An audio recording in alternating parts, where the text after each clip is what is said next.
And now the countdown to the 7th phase of polling, the final phase, the finishing line of 2024 Lok Sabha polls.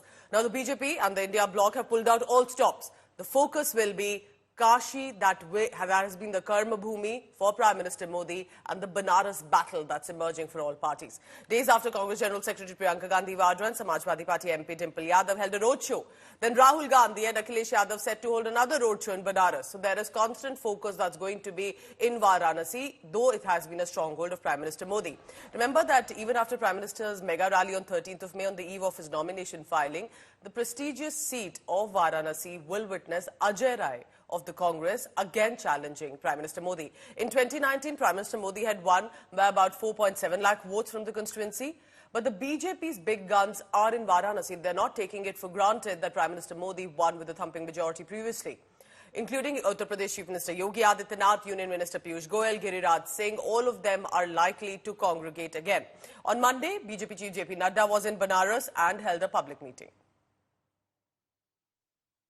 ये जो क्षेत्र है चंदौली का, उसने दो बड़े नेता देश को दिए हैं।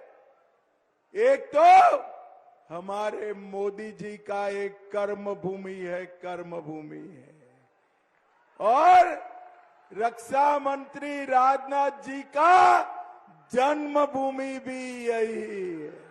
400 पार भी कराना है और मोदी जी को तीसरी बार प्रधानमंत्री भी बनाना है। तो चंदौली वालों बनाओगे क्या? अरे जोर से बोलो, बनाओगे? यूपी की 80 सीटों में आप लोग कहते हैं 80 की 80 जीतेंगे। अखिलेश यादव कहते हैं केवल क्योटो जीतेंगे, और वो एक कटाक्ष है काशी पर। चलिए, ये तो मान रहे हैं ना कि काशी हम जीत रहे हैं। इसके बाद वो कहेंगे गोरखपुर भी इसमें आ जाएगा। फिर वो कहेंगे कि मैनपुरी, कन्नौज, आजमगढ़। तो ये सब जब बीजेपी के हिस्से में हैं और एनडीए के पार्ट हैं, तो स्वाभाविक रूप से 80 सीट बीजेपी के पक्ष में। परिवार की सीट वो हार जाएंगे। ये तो हुआ है, होगा भी। कन्नौज पिछली बार हम जीते थे, इस बार फिर जीतेंगे। आजमगढ़ पिछली बार हम जीते थे, इस बार फिर जीतेंगे।